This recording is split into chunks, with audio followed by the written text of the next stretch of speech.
Welcome to Moments with Marianne. I'm so delighted we're spending this time here today. We have a very powerful show coming right up, and our special guest today is Laurie Cameron, and she's here to talk to us about her new book, The Mindful Day: Practical Ways to Find Focus, Calm, and Joy from Morning to Evening. Now, Laurie's book's been published through National Geographic, so you know it's a great book, and they hand-selected her to write this book specifically. She is the founder and CEO of Purpose Blue, an organization that brings evidence-based mindful leadership programs to companies, change makers, culture shifters, universities, and federal agencies. So let's welcome to the show, Laurie. Thank you, Marianne. Great to be here. What a pleasure it is to have you here. And gosh, soon as I heard about your book, I was like, oh, we have to talk. I just love your book.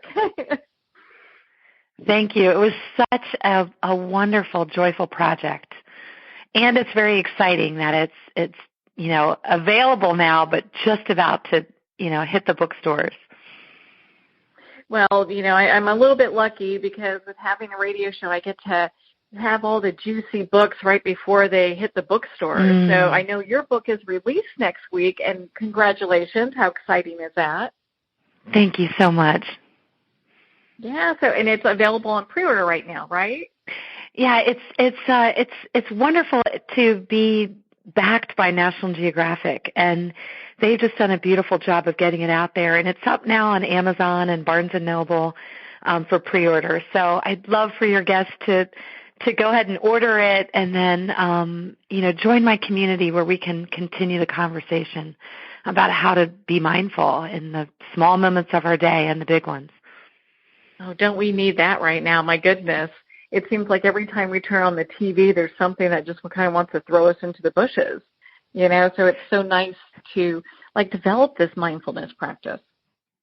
Yeah, it's really a challenging time, and there's a couple of forces at play that are making mindfulness such a revolution. One is the uncertainty that we're all living in, and even the fear, with the current events that we're experiencing in the school in Florida and, the international stage and what's happening. I'm here in Washington, D.C., so just the uncertainty of our policies and all the things that are going on, as well as what's happening in our businesses and in our home.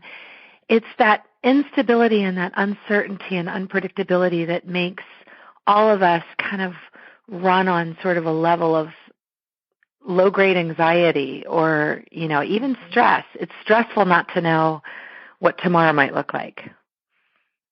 Yeah, and that's really one of the big things that's going on now. And that, I think another big thing that has been accelerating, we've been experiencing it for a couple of years, but this, just the fact that we're in a tech-saturated world, that we've got our, phones and our laptops and our TVs and all kinds of devices, and we're plugged in, and it's really become an addiction in our society. That we love that constant hit, we love that feedback, and I think we're craving connection, and even the Facebook like or, an incoming text gives us a little sense of I'm connected, but we're missing out on real connection. Yeah, having that personal connection, because it does feel, we're the most, I've said this on other shows too, we're the most connected and yet disconnected society, in the course of our history. Yes, and it's getting worse, and that we're connected in ways that are really wonderful. I can find out instantly when something happens across the world, or I can stay connected to my high school friends like I never could before. But we are more isolated, so we spend way less time in nature. We're a species that's designed to be outside. We're designed to be in the air and walking on the grass and feeling the breeze and listening to animals and birds. And we're spending time indoors more and more and more. And then we're not communicating like human being to human being, using our voices, using our eyes and our body language. we're texting and we're sending a message. So we're more and more isolated, and that creates stress. Well, and so this, gosh, I'm always so curious, like what inspires people to follow the different paths that they follow? And so how did you get started on the mindful path? So thank you for that question. I really started as a child. I was fortunate to grow up with some interesting parents. My mom was always a practitioner of, what I'll call contemplative practices, sitting quietly every day in stillness, praying, reading uplifting materials, spiritual works, and so on, practicing gratitude and kindness every day, practicing generosity and volunteering, altruistic compassion. So she that's how she ran our house, and those are kind of the daily practices. We didn't call them practices when I was a kid. It's just part of what we did, stopping and being quiet before we ate, expressing thanks. These are now we call those practices. We call that a gratitude practice. So I grew up with my daily life infused with those, and my mom modeling the way. And my dad was a rocket scientist at NASA, and he really taught us about savoring the moment, seeing the world with openness and curiosity, and savoring moments of wonder. I would travel with him out to New Mexico and stand on the ground as the ground shook and rockets launched, and just have that incredible embodied feeling of awe. So between my dad, inspiring me with moments of wonder and awe, and my mother teaching me daily ways to connect to being present and my heart, I think that was the foreground. But it was later when I was living in San Francisco working at Accenture. I was a leader in the change management practice for a management consulting firm, working with a client, an energy company, that my client introduced me to the word mindfulness. And I had never heard of that. This was 22 years ago. And she taught me what this word means, which is just paying attention to my direct experience in the moment. And she taught me how to train my mind and body to get better at that. She's a close teacher and friend of Thich Nhat Hanh. And so 22 years ago, she gave me a book and started teaching me. And then I started training in the monasteries of Thich Nhat Hanh around the world and bringing my family to those monasteries with me. So for 22 years, I've really been deep in the study and practice of the teachings of mindfulness and how to integrate them in my work and life. Oh, and what a great influence, my goodness, both with your mother. And he's like the Buddhist priest of Buddhist priests, I know. Yeah, I'm so grateful that I had that upbringing with my parents, but then also that here I am, type A, hard-charging executive for a global consulting firm, and I'm commuting from San Francisco out to the East Bay in California, working on a major, software implementation across the U.S., a lot of pressure, a lot of deadlines, a lot going on, a lot of challenges. And this client, this lovely engineer introduced me to this idea of mindfulness. So it wasn't in a Buddhist temple. It wasn't on a retreat. It was right in the workplace.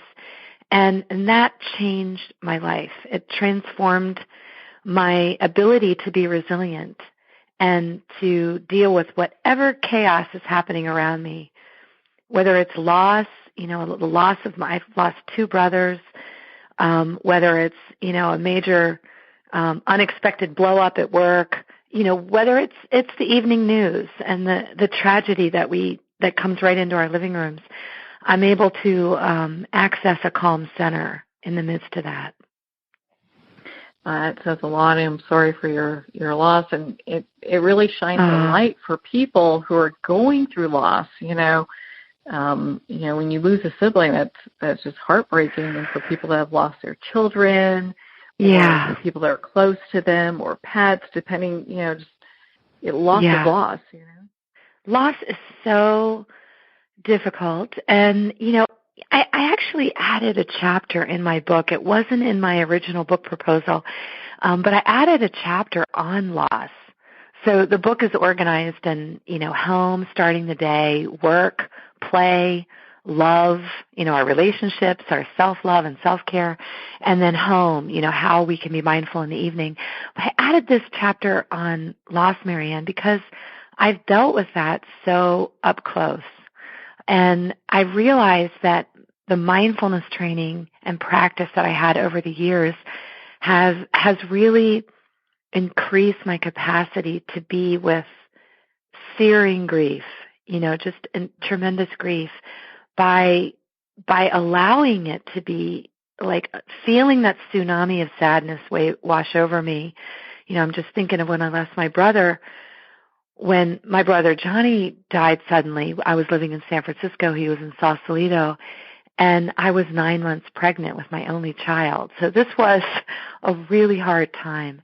And I had to, I couldn't stuff down the grief and suppress it and push it away, because the research shows that really exacerbates, that really causes health problems and also emotional problems. We can blurt out and create pain for other people.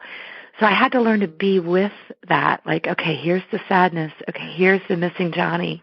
And then I had to learn how to shift how I relate to that experience. And that's the heart of mindfulness. We learn how to relate to whatever's happening in our life in ways that are, maybe more effective or more compassion-based. So I could feel that loss and then say, okay, here's that wave again, that tsunami of sadness I feel in my body. And it's really connected to the love that my brother and I shared. So I started to transform this grief feeling from grief, but also grief mixed with love, which helped me navigate that. Through that. And I'm so glad that you brought that up, because a lot of times we can show so much compassion and caring for other people, but when it comes to ourselves, it's like, ooh, it's really difficult to do that. Marianne, I'm really glad you brought that up, because one of the areas that I've been focused on the most in the last year or so, I work with Deloitte and Google and a lot of big companies, and I'm really focused on compassion and self-compassion. And, they bring me in to help them focus and be more productive and increase their performance, but we end up spending the most time talking about compassion. And there's a practice I share with them that, I later get calls and letters, and when I go back to the client site, I hear from them that this practice of self-compassion is the one that they seem to most grab onto and they use. And I can share that with you and your listeners if you like. Oh, yes, please. So it comes from the research of Dr. Kristen Neff and Dr. Christopher Gammer, and it involves 3 steps. So you can imagine right now, like if each of us can imagine a really challenging or difficult moment that we've recently had, especially one where we failed or we dropped the ball or we made a mistake or we didn't deliver what we promised, or even where we harmed someone or hurt their feelings. So these are difficult moments that we all have all the time. So the first step is mindfulness, and mindfulness is about awareness, just recognizing, okay, this is a difficult moment. So I even use touch, which is science-based. It releases oxytocin. I'll put my hand on my chest and I'll say, this is a difficult moment. And then step 2 is common humanity, to connect with the fact that we're human and that people all over the world are experiencing this failure or this problem or this medical diagnosis or whatever it might be. And we just say, I'm not alone. A lot of people wreck the car, or a lot of people got this medical diagnosis, or a lot of people dropped the ball and cost the company money. Like, this connection to common humanity really is we see it in the lab. It's calming our whole experience right there. And then the third step is self-kindness, self-compassion. So with the third breath, if you will, I'll just say, it's okay, sweetheart. Or, what do you need right now? Or, what can serve you now? What can serve this moment? So mindfulness, common humanity, and self-kindness.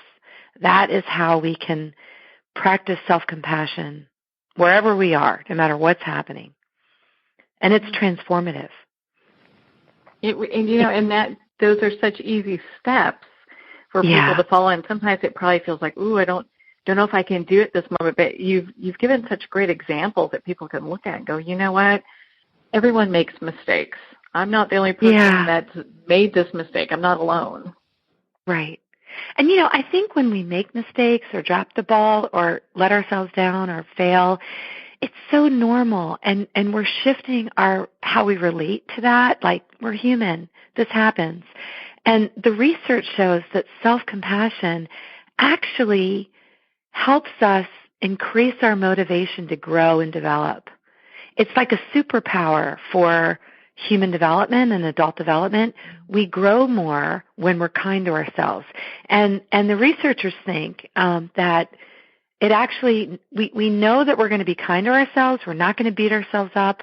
We're not going to stab ourselves with that internal cattle prod, as the ABC anchor Dan Harris calls it. We're going to be kind to ourselves. And then we have motivation to grow. We can say, well, what can I learn from this? How can I do this differently next time? But the first thing I need to do, it's almost like putting the oxygen mask on myself. And I do that with self-compassion practice. I meet myself with kindness in the moment. And then I can act skillfully. And then be able to move beyond that.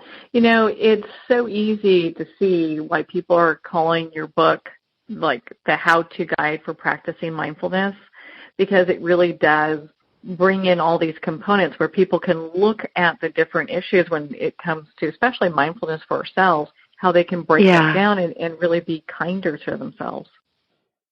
Yeah, and I was so just really moved and honored with those early reviews that were coming in, because some of these folks that reviewed the book, like Dan Siegel and Jack Kornfield and Tara Brach, some of these, veterans in mindfulness for the last 40 years, they helped me see that the book is useful for people that are brand new to mindfulness, as well as people that have been longtime practitioners. And I think what makes it useful is that it's not organized around concepts or principles. Mm-hmm. It's actually organized around everyday situations and challenges that we face in the lives we lead right now. So, from how we wake up in the morning and take a shower and sip our morning coffee and work out and commute, to those moments at work that we all have where we need to focus during overwhelm or have a difficult conversation or connect to our priorities. And then, things we do in our free time. So those are the times that we can really cultivate and deepen mindfulness. We don't have to I go to monasteries and go to mindfulness retreats, but a lot of people say, you know what, I don't have time for that. I need to learn how to practice mindfulness in the day that I have right now. So that's really the point of the book, which was really the genius of National Geographic. That was their concept, was to create a book for the layperson, the everyday professional who's juggling it all and wants to know, it's heard about mindfulness, but they don't know really what it is and what exactly would I be doing if I was being mindful. So that was their idea, and I was, really grateful when they chose me to write it. Well, and kudos to you. I mean, National Geographic, and for our listeners that don't know this, they published your book. I mean, how great is that? I mean, it's kind of like out the gate, there you go. Yeah, and it's so funny. Some people say, why did National Geographic do a book on mindfulness? And it's interesting because, we've known that brand since we were little. Some of us have seen the magazine stacked up with the yellow border. And they've always been curious about, the frontiers of science and what we're learning. And so they realized that, not only do we explore the external geography of the world, but we're interested in the internal geography, like the internal landscape, and what's happening in the brain and body and nervous system when we're in moments of stress and under pressure, and what's happening in the brain and the body when we're flourishing, when we're feeling strong and confident and connected and loved, and when we feel like we belong. So the book contains both sides of that. It's the positive psychology and the science behind it and how to grow it, as well as what to do when we are in what Dan Goleman calls an amygdala hijack, when we're in that fight, flight, or freeze moment. Mm-hmm. And you're so right. I mean, there's so much science behind how that really affects our body and stress and what it's doing to us, that developing a mindfulness practice just makes sense. Yeah, and and what I really appreciate too is there is a lot of science about, what's going on in the body when we're stressed. And, we release adrenaline, release cortisol, and we activate this stress response, which has some real downsides to our health. And, we get irritable and we get impatient and our vision narrows. We can't, brainstorm new possibilities and see creative ideas when we're in that contracted, tight way of being. But what I'm also really appreciating is the growth of the positive psychology field, which is looking at the science of flourishing. And so that's another area that I really focus on and weave into the book is how can we use our minds to deliberately cultivate optimism? How can I build in routines and practices in the day that I have right now which strengthen my ability to see moments of wonder, moments of awe, and to activate and generate gratitude. So, both sides are so interesting to me. It's the hard stuff, the stress, and then the good stuff, the good juicy stuff that fuels me and creates a life of meaning and happiness. So that's why I have the word joy in the subtitle, because it's not just about calming during stress, it's about amplifying joy. Well, and on that note, I know in your book you talk about how to strengthen a positive outlook. So why is that important, and what are some tips for our listeners that they can start doing that today?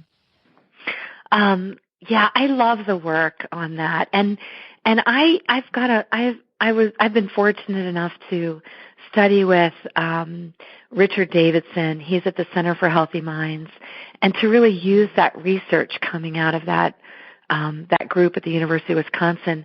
And what we know now is that we can cultivate a positive way of seeing, but it begins with, guess what? Mindfulness. So mindfulness is yeah, of course it's going to go back to that. Mindfulness is awareness. Mindfulness is just helping me be aware of my thoughts and emotions and how I'm interpreting, a situation. What's the narrative in my head when I'm getting a text from my boss that says, meet me in the office at 3, or when I'm, I apply for a job and I don't get it. How do I make sense of that? And when we cultivate a positive outlook, the first thing we do is start to look at what are my patterns what's my explanatory style? What are my patterns for how I interpret, moments in my everyday?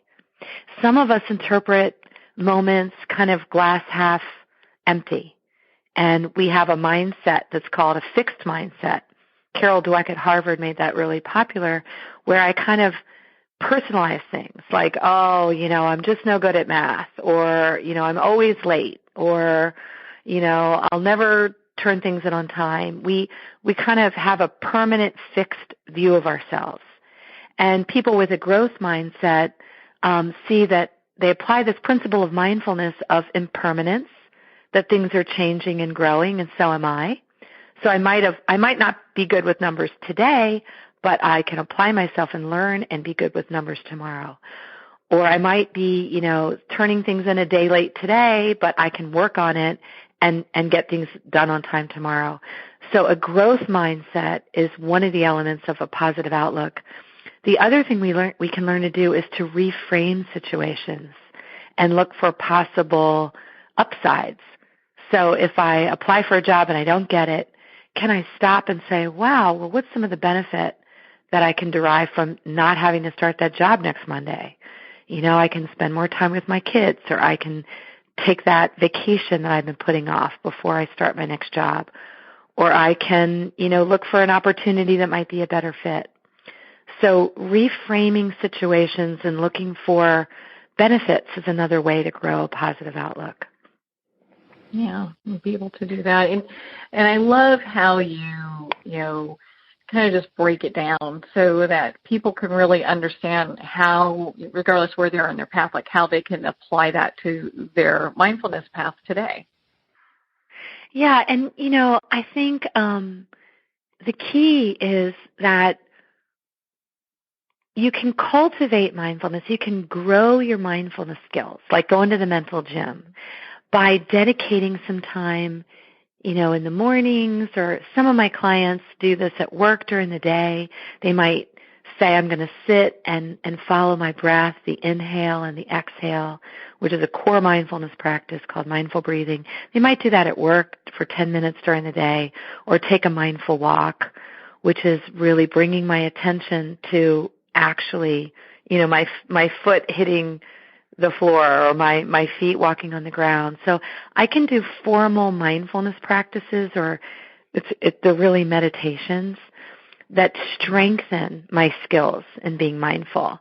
And I can also integrate mindfulness in my day by doing what I already do, but doing it with this awakeness, this alertness, with my attention in the present. So if I'm going to cook dinner, instead of watching the evening news with one eye and, talking with my sister on speakerphone and chatting with my daughter and, multitasking, I can actually cook and notice, the aroma of the garlic as I peel it, and hear the sizzle of the olive oil in the pan, and look at the colors blend together, and really bring my senses and my awareness to whatever it is I'm doing. So those are kind of two fundamental ways to integrate mindfulness into your day. And all of us can do it. It's available to all of us. You don't have to be a monk or a nun or a psychology professor.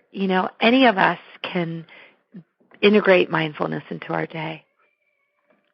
Well, and talk about monks. Let's talk about this a little bit. Speaking of monks. Speaking of monks, by the way, you happen to, hang out with in my opinion, one of the top monks that there is on this topic. And actually one that I've just appreciated for years. So I'm delighted to hear that you spent time studying with Thich Nhat Hanh. So what were some of the things, because as you, kind of got onto the mindfulness path from work, did you ever kind of look back and go, gosh, some of these things I used to do with my mom and the monk, this is starting to all kind of come full circle? I love that question, Marianne, because I grew up in a childhood and an experience that I look back on and can see what I learned and the impact that made. But when I was at the University of Maryland and studying, I ran far away from all that. And I realize now that's just a developmental stage that many kids do, but I ran from it. I said, I'm not about organized religion. I'm not about that. But then I've integrated all of that, and I realize it really, there's so many universal truths and universal principles and common practices that Thich Nhat Hanh and Anne Cameron, my mother, share. And I learn from those. And some of those, one of those is that happiness and joy are available to us in every moment. So Thich Nhat Hanh teaches that we can water the seeds of happiness, that we've got seeds of despair and negativity in us. He calls them in our consciousness and our store consciousness, and we've got seeds of happiness and joy. And my mom showed me, she modeled the way on how to do that. And Thich Nhat Hanh taught me that, gave me the language and the practice to just stop and create a little bit of space using the breath, calming the mind and body, and asking, what can I be happy about right now? What can I be joyful about right now? And I really invite you and your listeners to practice that tonight. We're beginning the spring season. I love spring. March 21st is my birthday and my sister's, and we're 8 years apart. So, see, my mom was very magical. and spring is it's a wonderful time to practice that. No matter what's going on, what can I be joyful about right now? What are the seeds of happiness that I can water right now? So that's one of them. That's one of the things I've learned from both of them. Well, and how beautiful is that? That you kind of look back and listen and go, "Gosh, okay, what a little bit of development that I can take with me throughout my lifetime and continues to bloom." You initially called it a seed, and I think that's a great analogy for it because it really is. It feels like blooms in your life. I do love that. I remember I was living in San Francisco, and I moved to Hanover, Germany, which is northern Germany, and this was back when my daughter was a year and a half old, and it was very dark there, and we would go for days and days and days without any sun, and I didn't speak German yet. I do now, and I was a VP at Blue Shield in San Francisco, and had a wonderful job in leadership development. And then I moved. I had no job, couldn't speak the language. There was no sun. And I was really feeling pretty down when I first got to Germany. All my friends were, across the world. And I joined the International Women's Association, and the motto was, "Bloom where you're planted." And I think that has a lot of these connections to Thich Nhat Hanh, that wherever we are, whatever situation we're in, we can bloom. We can water the seeds of goodness, of gratitude, appreciation, of compassion, and service. So we can look at where we can serve. So there I was with my daughter in diapers, and I volunteered to lead the mom and baby group. So, we can access service, and, then I made lifelong friends, and I still have them, and I started to bloom where I was planted.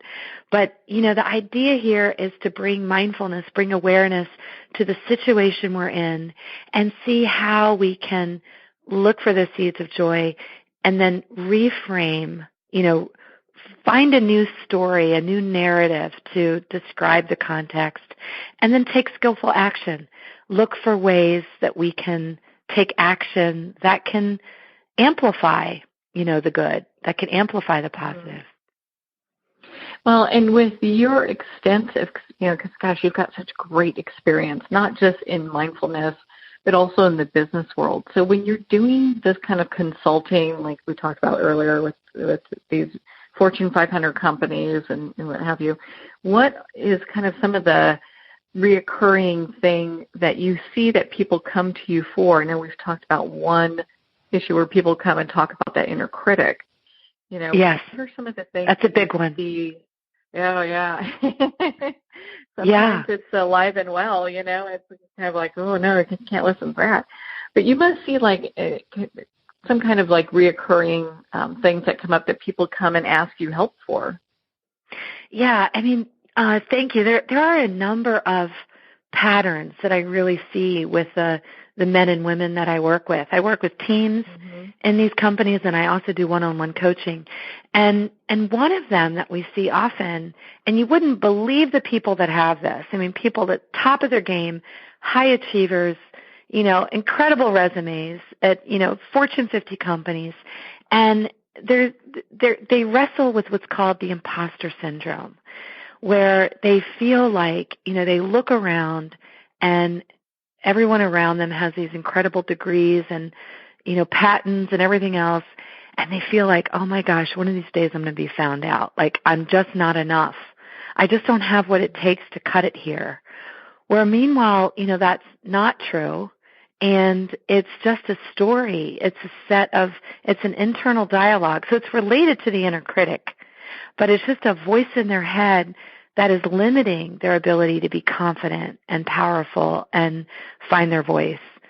So I work with executives to see that, to see what the limiting beliefs are, what are the things that hold them back, and we work to free them and to let those go and see that they're not true. You know, I bring in the work of Byron Katie and Tara Brach to say, you know, what are the stories I'm telling myself? Can I let them go? I'm not fighting them. I'm not fighting the inner critic. I'm not beating up the, imposter. I'm more just befriending my mind. And I'm like, all right, there's that it's like greatest hits, One of my teachers, Jack Kornfield, calls it like we all have our top 10 playlist. And you might have your top 3 hits, Marianne, and I have my top 3 hits. But I help leaders identify what their top 3 hits are, and then just see that and recognize that thought and go, oh, there you are. Okay, well, I know that's not true. I do have what it takes. And then I teach them a 3-step centering practice, which is embodied, where they stand up and do this embodied centering practice. So they get into their bodies, they ground themselves with their feet, they raise themselves up into their height, expand their shoulders with their width, and they connect to their depth, all the experience they bring to the moment. And that's kind of hitting the reset button. And then they can let that ruminating, spinning thought pattern go, and then say, you know what, I've got what it takes. And that's really a superpower, that ability to hit that reset button and recenter yourself in your body allows you to then go into the next meeting or make the next call or negotiate the next contract or give that difficult feedback to a direct report from a place of a centered, like calm center, and a center that is compassionate to ourselves and others. Mm-hmm. And so that's one of the themes.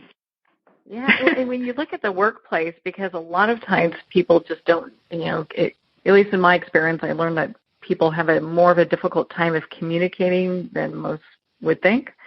And so when we're working in corporate environments, there tends to be a little bit more aggression that needs to be shown because they just are trying to figure it out. They don't know, like how to communicate well, So it's when you come from a place like that, it must really change the dynamics of everything.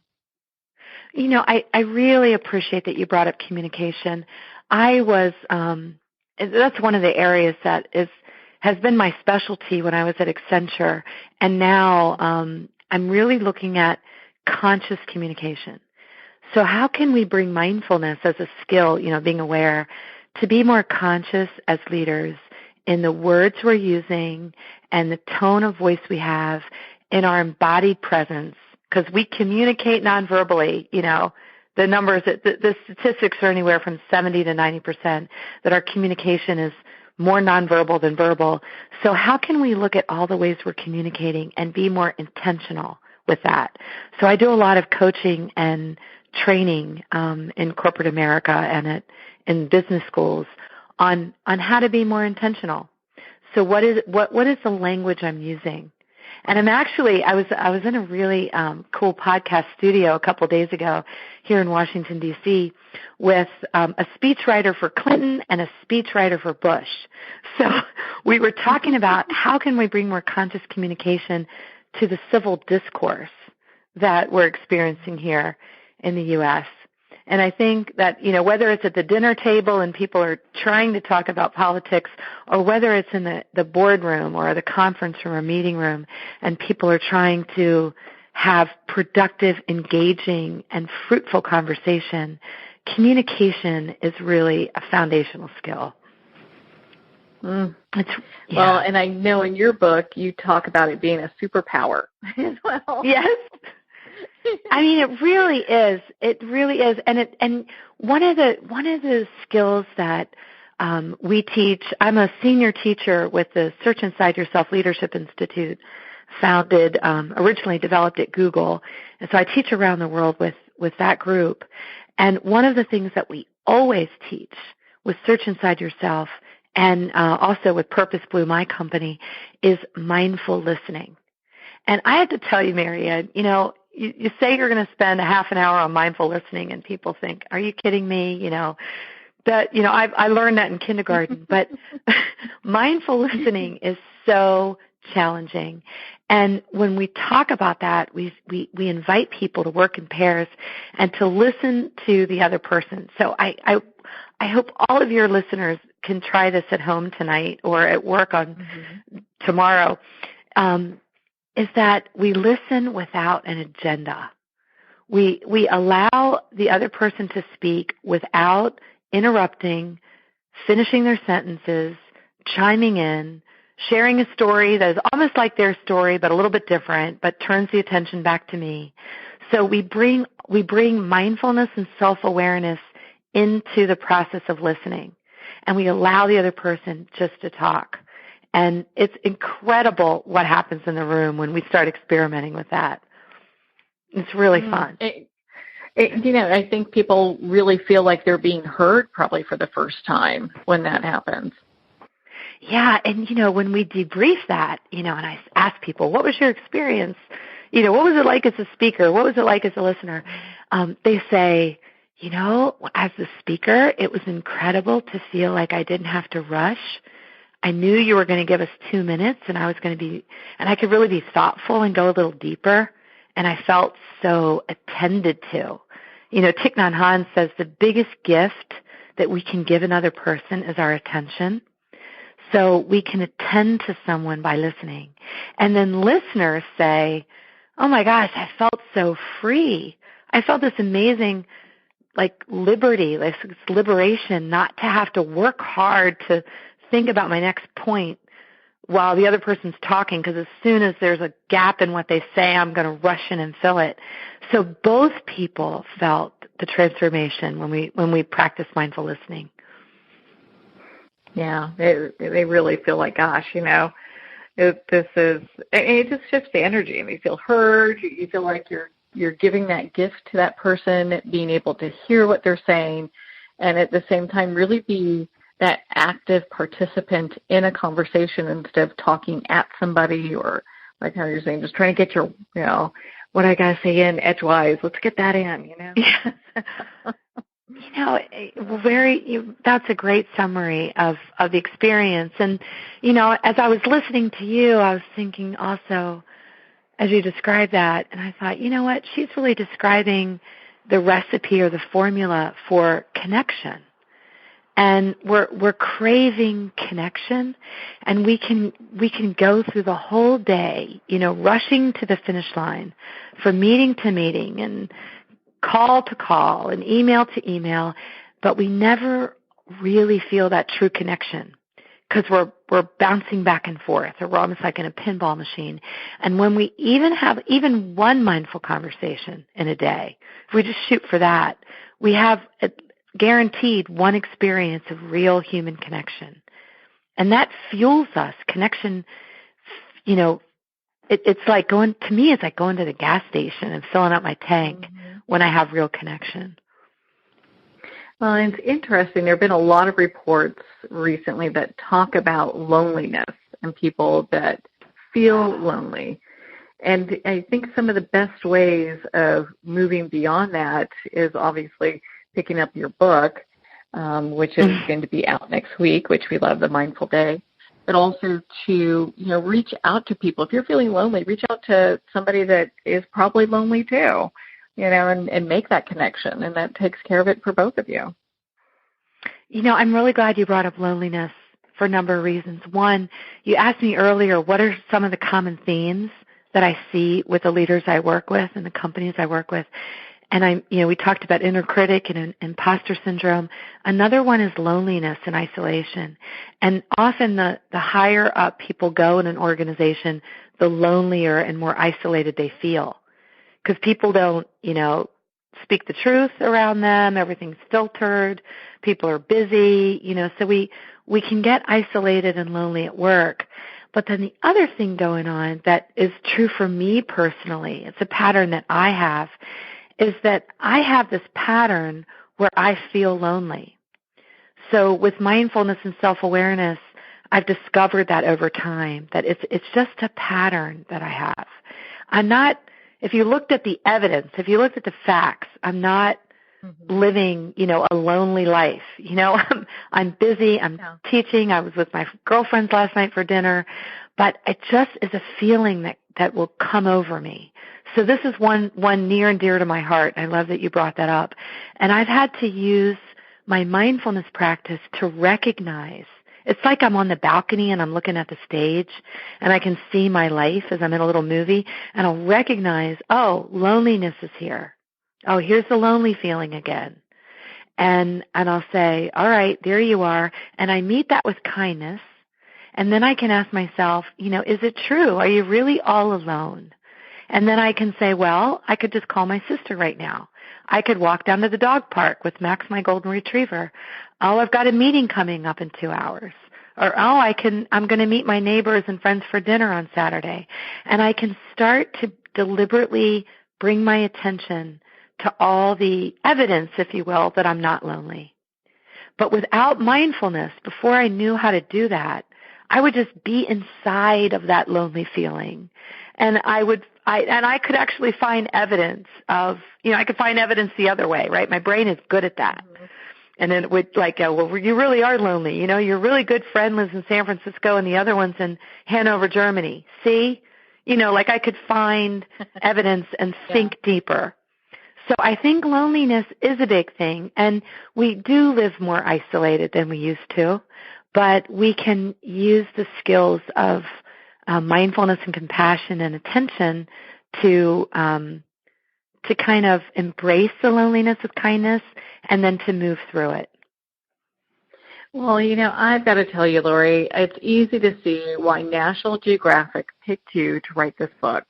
And I'm so delighted that we've been able to spend this time together, because it's easy for me to be able just to talk with you about all this. Where can our listeners connect with you and learn more about where they can pre-order the book? Oh, thank you, Marianne. And I appreciate your words, because I am passionate about this. You can probably tell. I'm passionate about mindfulness. And, I teach from elementary schools to business schools to companies, because I just know it's really transformed my life, and I want to bring it out there. So I really want to invite your listeners to join me to continue this exploration in my mindfulness community at purposeblue.com. And sign up for my newsletter, and I'm recording meditations that I'll be sharing with my community. So please join me there and order the Mindful Day. I would love that. It's on Amazon right now. You can pre-order it, and it will be out in your hands on March 27th or soon thereafter. So I'd love for listeners to do that as well. Well, I love this book so much because I've obviously got the e-version of it. Then I placed my order. Oh, good. The actual physical book. I'm old school. I like to hold my books and dog-ear the pages and all that good stuff. So I've got mine that will be coming on the way. But, Laurie, thank you so much for taking the time to be on the show with us here today. Oh, you're so welcome, and I really appreciate our conversation and meeting you this way. So I hope you have a mindful evening and a mindful spring. Oh, well, thank you so much, Laurie. I hope you have a fabulous mindful evening and spring as well. Well, again, you can pick up Laurie's book. It's going to be coming out soon. I, of course, have ordered my copy. Make sure to order yours at purposeblue.com, and make sure to follow her on social media. She's got some great information, and you want to stay connected with her. I know I do. Well, we're at the end of our time today. I would like to thank everyone for tuning in. You've been listening to Moments with Marianne. And remember, make every moment count.